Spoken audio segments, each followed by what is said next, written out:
Continuing on with our planning considerations and evaluations, following Dahl and following the homework assignment that you have coming up.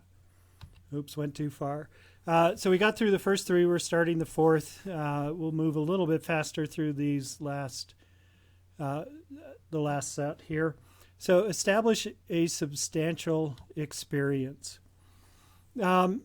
So yeah, our national parks are set up to do this already. They are scenic gems. But we can enhance things wherever we are. One of the things to be thinking about is that if your management plan includes difficult access, wilderness, or primitive recreation, something that really requires quite a bit of energy and perhaps skill to get there. And most of us in this class, that's our favorite way to be, places to go. But what we have to remember is that most of the world doesn't like to go there. So we do need to make certain that our plans include an abundance of roadside, substantial natural opportunities for all ages, abilities, and willingness. In other words, I would say a majority, maybe even 90% of folks don't get more than a mile from the car, probably don't even get a half a mile from their car. So that's where we need to be spending a lot of our energy and a lot of our money, a lot of our personnel, because this is where the people are, and these are the people that we want to have a great outdoor natural experience. That then when they're paying their taxes, when they're paying their entrance fees, they feel like they're getting something too, that it isn't just for the elite athletes who are out enjoying the more remote places. So keep this front country area in mind, and we'll spend a bit of our time, most of our time, talking about these front country substantial experiences. So here you can see we're up in Canada. That's why it's in French and English. That here is a rainforest loop that's only a kilometer or half a mile long. But you look at that picture up there in the left, and it's already looking substantial. As far as a backcountry, it looks like the backcountry. It's got a natural floor, and it's a beautifully laid out trail, which you can even see in the bottom right, that there's been some artistic work just put into the boardwalk, which we saw some of this boardwalk earlier. Here in Big Cottonwood Canyon, for someone on crutches, somebody who's just showed up in completely the wrong attire, a pair of flip-flops, or somebody in a wheelchair pushing a stroller, they get a substantial experience just going around Silver Lake. I've heard people describe the area as pristine. And so for a backcountry user, that sounds, I mean, it's more crowded than a city park. But to those folks, all of us can get a substantial experience going around Silver Lake. And a lot of time and a lot of money is put into this place. And it is just this summer especially really expanded its use. The parking lot isn't nearly as big as it needs to be. People are parking over at the Brighton Ski Resort with those problems because that's private property. Okay, so we're talking about substantial natural opportunities for all ages, abilities, and willingness. I always throw in that last one. Looking at that table on the top left, what's that diving board feature all about? And hopefully you recognize it as a wheelchair table so that somebody on a wheelchair can roll up alongside everybody else. And you'll see that it's on a cement pad. There aren't many of these, but there are a few. The rest are dirt floors, but they are available. Then in the middle picture, you can see the little fishing docks. So looking in all of these pictures, you can see that it's wet, marshy ground much of the year. And so the boardwalks are really helpful for getting everyone. And you'll see that there are strollers, baby joggers, sets and sets of strollers out there taking advantage of one of the few places in the Wasatch where you can take a baby stroller. For plenty of people, this is 4th of July in California in one of the big national parks. It's not Shasta. I can't think of the name of this one. 4th of July, people were doubling up. People came to us. We had a campsite. We were lucky. and people handed us a stack of 20 frozen hamburgers and said, "Hey, we you only have one car. This place allows for 2 cars. Would you let us camp here?" And sure, for 20 frozen hamburgers, we were hamburger patties, pretty happy to accept them. But the next night, same park, we moved to a different campground. And look at this. This is talking about willingness. This is a walk-in campsite. So you park a good couple 100 feet away from where you actually camp. And you can see the difference that all those people crowded on top of each other in the neighboring, it's 5 miles away, campsite, were not willing to carry their gear the last few 100 feet. They wanted to camp right within reach of their car. The picture, the inset, is a different park. This one's in Oregon. This one you walk even farther to your campsites, but they do provide these old wheelbarrows. Oregon is pretty amazing. Their state parks are so well maintained. They are so interesting, so kudos to Oregon for providing substantial natural opportunities and making it easier by providing these wheelchairs and a paved trail out to the walk-in campsites. Utah doesn't have many walk-in campsites. I've pushed for them in our state parks. Some of them are on the books to be built, but I'm not aware that any of them actually have been built. That was just for fun, driving across Oregon. All right, establish an appropriate experience. So you want to go look at the place, and a beach you're going to treat differently than this hike into small mountain waterfall, which is a very small enclosed space. So we start looking at this space and we think, yeah, this isn't the place to be putting a picnic table or a set of picnic tables. This is just a nice quiet place along a trail. So not making too big of a deal out of it so that it doesn't get crowded. The way a lakefront might be able to handle a much larger crowd. These folks, Kaplan and Kaplan, have some theories that they've been establishing for quite a while. And they talk about attention restoration. And they talk about what environments are restorative to people. And they've come up with these quick words to describe what they're talking about. And we'll go through them one at a time. Here we are. So being away. So compared to your life most of the time, sea kayaking among icebergs probably feels away.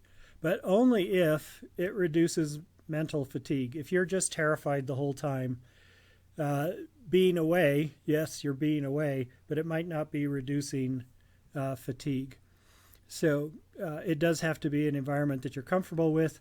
Most of these folks, these are my Knowles students one year, and certainly by the end of the trip, it would reduce their fatigue. They could relax and enjoy it. But early on and on some of the rougher days, we eventually were getting large waves here and had to pull off the ocean, raining hard. These folks were pretty wiped out, and at least for an hour here, they were not being restored. Okay, extent. Extent, you think of it as far away, an extension, but what we're saying here is that we're thinking of it as a whole different environment.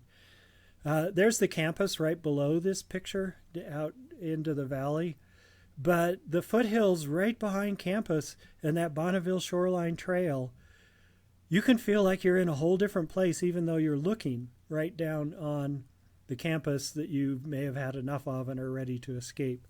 So it doesn't have to be that far away as long as it really does feel like you've disconnected from the other parts of your life that might be a little too stressful.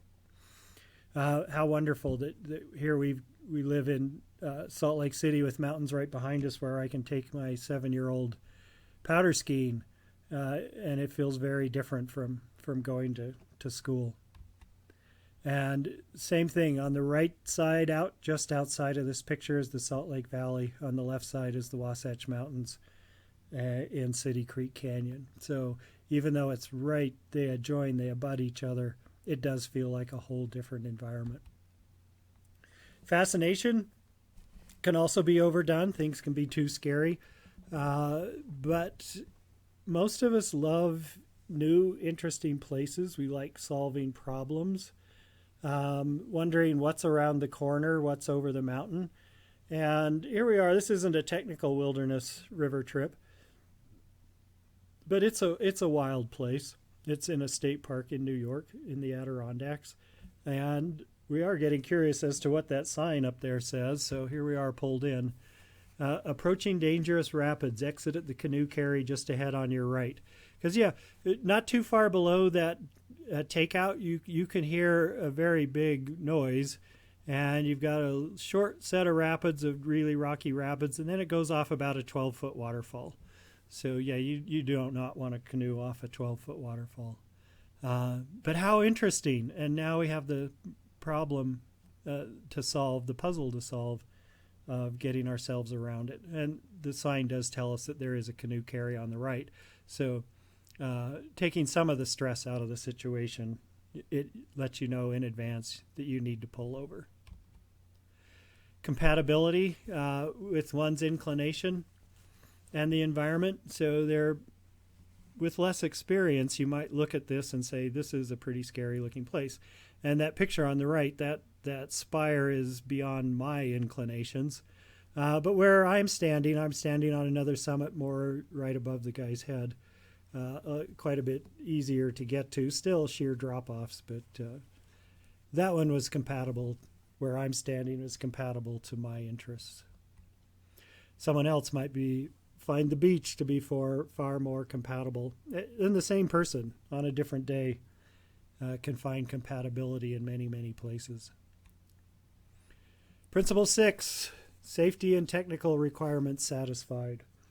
So we're looking at the Bonneville Shoreline Trail here, and they've done a great job with this trail. For the most part, it's not too steep. There are some sections that are too steep as far as erosion goes. But an awful lot of it's just wide enough for two bicycles to pass. Enough curves that people have to slow down. We're trying to make it compatible between both hikers and mountain bikes. So there are some real challenges here, especially with getting the bikes to slow down but still be interested in it. But the Bonneville Shoreline's an example of meeting many, many needs. This is a trail in the Uintas. And there'd been a lot of erosion coming off this side with heavy rains. And the Forest Service, with the help of Student Conservation Association, went through and redid this hillside. And in a couple of spots, they did put in these stairs. I have a little bit of a trouble with staircases out in the backcountry, but this picture's several years ago. I've gone back since then, and it's overgrown nicely. You barely even notice that this is all man-made.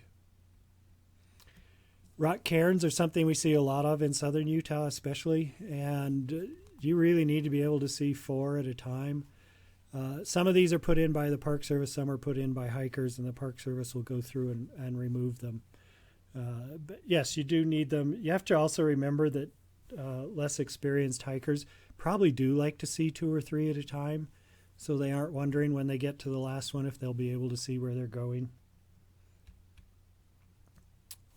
This is you don't see the creek, it's off to the right in the shadow, but this leads on over to it. This is a backpacking area and horse area. So obviously horses can't get through that, but generally the horses can ford the creek.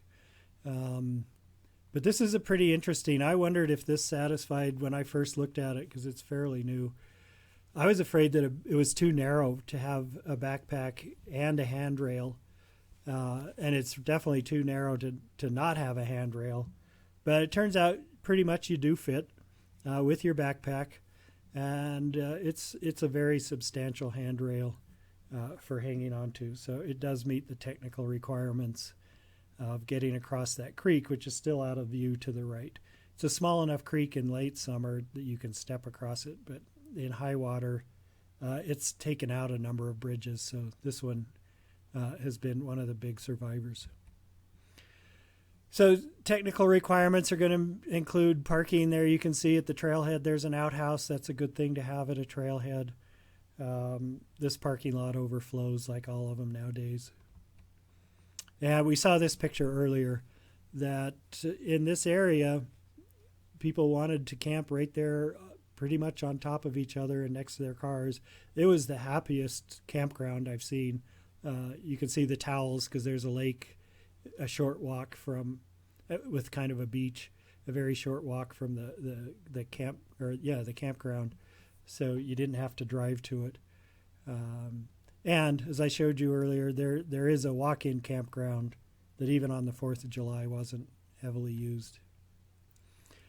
Okay, technical orientation to natural forces.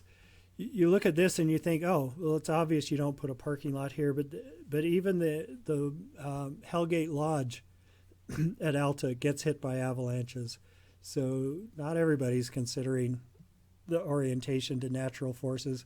Shade is probably the most required, or not required, the most requested amenity at campgrounds and picnic areas. So that's a natural thing that we want to be paying attention to.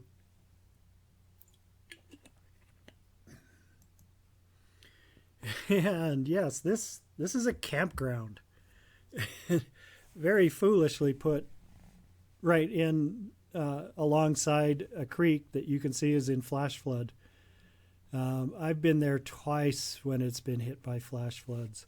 The first time the picnic or the campground hadn't been expanded into this area, but ironically the flash flood 20 years before this picture had cleared out the area enough that the BLM extended the campground into what had been a flash flood cleared area. So yeah, that, can you imagine being in a tent right next to that table in the dark at night, zipped into your sleeping bag, zipped into your tent? You would never survive. Operating needs. This is at Lake Powell. You can see there's a string of boats in the background. That's where the marina is and the real boat launch is. So these water ski boats, the houseboat did have to launch somewhere else. But yeah, sea kayak can launch from here. Canoes can launch from here. But anything that's on a trailer has to go over to the marina. And then nobody can launch from here. This is an edge of Lake Powell that you have to drive a ways to get past this new cliff. The cliff is new because the lake is dropping so much that it's no longer water level. The water level is no longer up where the road is. Principle 7, meet needs for lowest cost. And yeah, this is a cheaper table than the one we saw earlier with the 4-inch thick planks, but it's not going to last very long. It already is, as you can see, taking a lot of damage from people sitting on it. If people, well, even the bench, which is meant for sitting, taking body weight, you can see is showing an awful lot of sag there. This is fascinating. This is, unfortunately, this is where some of the big California wildfires are right now. This is Redwood National Park and California Redwood State Park. So you'll see when you go here, you never know the ranger whether they're going to be hired by the state park or the national park until you read the insignia on their shoulders. But that's not what we're looking at here. This is a temporary bridge. This is, I believe, the Smiths River in California. And the winter rains, which isn't as popular for camping, this river goes up to where those people are standing in the left-hand picture. And in fact, the high water mark shows that they'd be waist deep in the river. So this is just a temporary bridge that they pull out every summer during the dry season.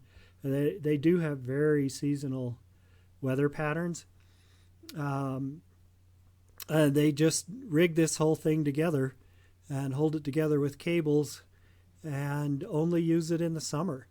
But it's pretty substantial. You get on it, you look at it, and you think it's going to be wobbling all over because it looks so uneven. But you can see that entire group out on a ranger walk, a guided ranger walk, walked across it together. That ranger crosses it every day.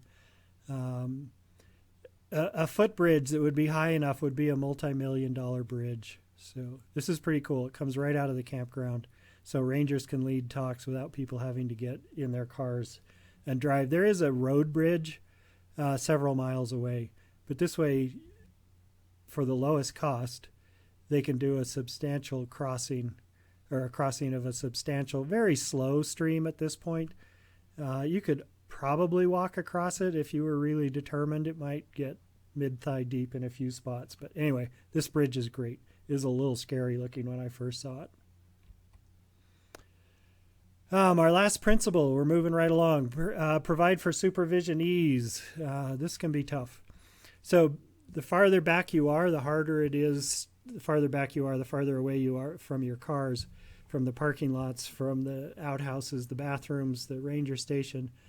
The larger the area and the harder it is to supervise. And it's an assumption that you go to these areas to some degree to be away from supervision, not to be lawless, but just to be out there. So I'm always surprised when I run into backcountry rangers. It's usually a pleasure. They're some of the greatest folks around. This gal was not happy, though. I'm not sure why. Her partner was. So anyway, it was not a bad encounter. Once she realized who we were, she lightened up for us. But yeah, that is a tough job, to be in the backcountry supervising.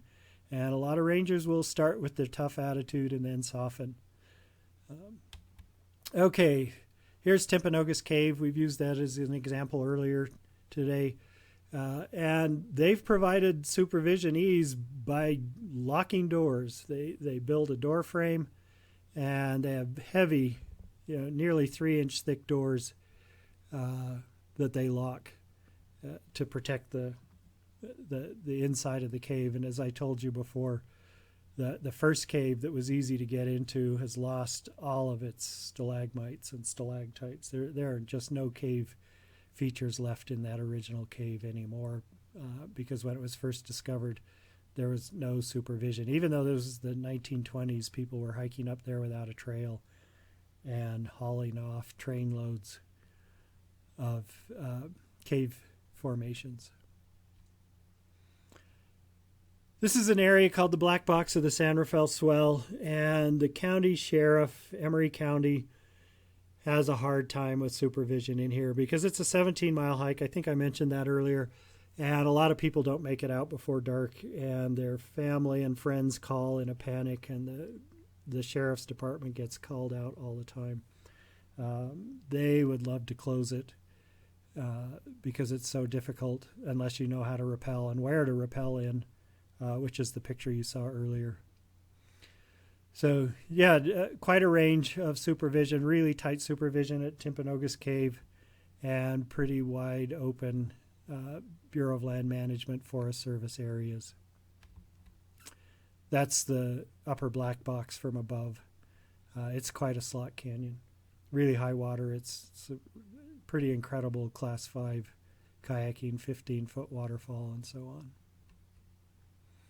Yellowstone. Permit system is one of the supervision methods that the Park Service especially uses, more than the Forest Service. So this is in Yellowstone. This is on Shoshone Lake, and there are assigned campsites.